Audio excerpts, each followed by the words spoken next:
दोस्तों नमस्कार। दोस्तों आज का ये वीडियो बहुत ही स्पेशल है। छोटा है पर बहुत ही स्पेशल है।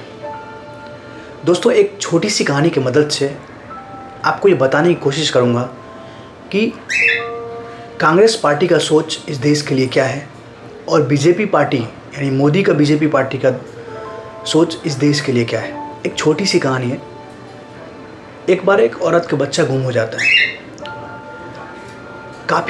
काफ़ी मेहनत करते हैं और काफ़ी मशक्क़त करने के बावजूद भी वो बच्चा नहीं मिलता है। काफ़ी महीने बीत जाते हैं। वो औरत बहुत ही टेंशन में रहती है कि मेरा बच्चा गुम गया, मेरा बच्चा किधर गया।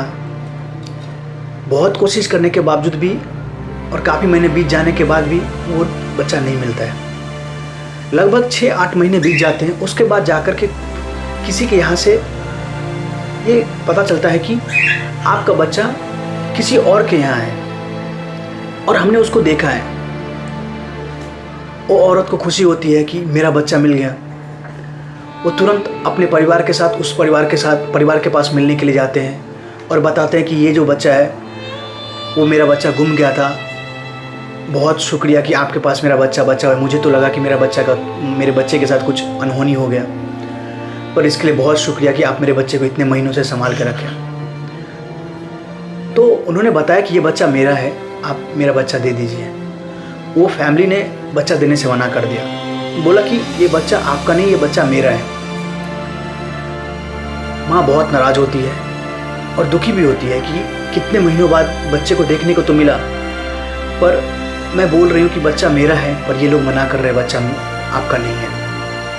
बहुत कोशिश करते हैं कि बच्चा दे दे वो, पर एक नहीं चलती है और वो बच्चा वो लोग नहीं देते हैं। माँ को इस बात से खुशी तो होती है कि कई महीनों बाद बच्चे को देखने को मिलता है, पर थोड़ी सी गम भी होता है कि क्या पता बच्चा मिलेगा कि नहीं मिलेगा। माँ थोड़ी सी खुशी और थोड़ी सी गम के साथ अपने घर आती है और अपने परिवार वालों के साथ बताती है कि सही में बच्चा वहाँ पे है, पर उन लोगों ने देने से मना कर दिया।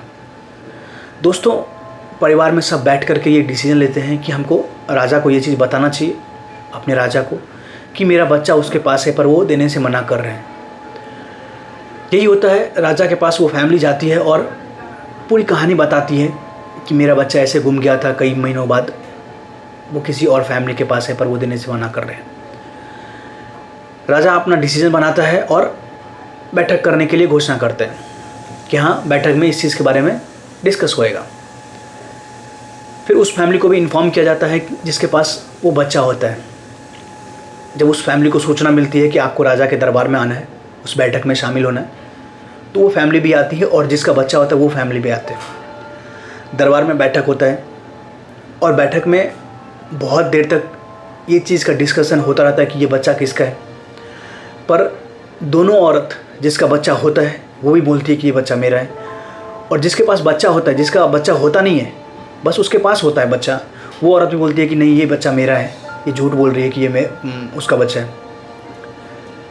जो असली में माँ होती है वो बहुत कोशिश करती है, बहुत रोती है, फिर भी राजा ये डिसीजन बनाने में सफल नहीं हो पाता कि ये बच्चा किसका है, क्योंकि दोनों औरत, जिसके पास बच्चा है वो भी रोते रहते हैं और जिसका बच्चा है वो भी रोते रहते हैं। फिर राजा सोचता है कि अभी क्या करें। राजा अचानक से सोचता है कि अभी क्या किया जाए।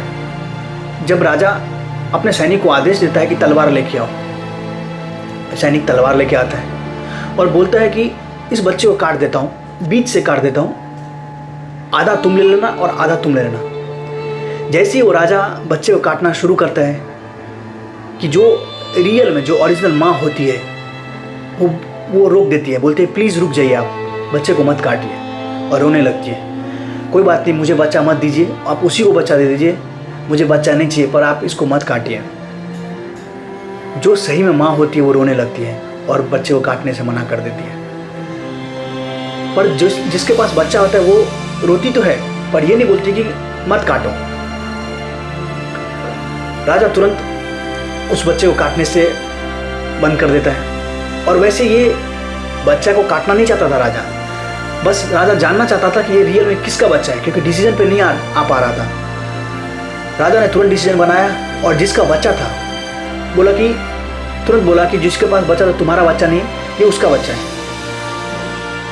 दोस्तों, राजा बोलता है कि सच में उसका बच्चा है, इसके लिए उसने काटने से मना कर दिया। उसने अपने पेट से पैदा किया है, जिसकी वजह से उसको इस चीज़ की तकलीफ़ होती थी कि उसका बच्चा मर जाता था। उसने ये सोची कि कम से कम मेरा बच्चा ज़िंदा तो रहेगा, भले ही मेरे पास नहीं रहेगा पर ज़िंदा तो रहेगा। तो जो रियल में माँ होती है, जो अपने बच्चे को पैदा करती है, उसका परवरिश करती है, पालन पोषण करती है, उसको तकलीफ़ होता है, उसको दर्द होता है अगर उसके बच्चे के साथ कुछ ऐसा होता है। यही चीज़ कांग्रेस और बीजेपी में डिफरेंस करती है। जो कांग्रेस देश के बारे में क्या सोचती है, कांग्रेस इस देश को आज़ाद करने में बहुत अहम भूमिका निभाई है। जब देश के पास कुछ नहीं था तो इस कंगाल देश को, जिस देश को अंग्रेज़ों ने लूट के ले गया था, उस देश को बनाने में बहुत बड़ा भूमिका निभाई। तो वो कभी भी नहीं देखना चाहेगी कि इस देश के साथ कुछ बुरा हो। वही उसके उलट बीजेपी को इससे कुछ भी फ़र्क नहीं पड़ता कि देश के साथ क्या हो रहा है। उनको सिर्फ अपनी कुर्सी की पड़ी है, अपने कुर्सी के बारे में सोचते हैं। देश गया भाड़ में, कुछ भी हो जाए। तो दोस्तों, जो कांग्रेस की सोच है देश के बारे में और जो बीजेपी की सोच है, इस छोटी सी कहानी की मदद से आपको मैंने बताने की कोशिश किया है। और शायद आपको इसमें समझ भी आया होगा कि रियल मदर, जो एक रियल मदर होती है, जो किसी चीज़ को बनाती है, जो किसी चीज़ को पैदा करती है, वो उस चीज़ के बारे में सही से समझ पाती है। जो रियल मदर नहीं होती है ना, वो कभी नहीं सोचती है, कभी नहीं समझ पाती है। यही डिफरेंस है कांग्रेस और बीजेपी में।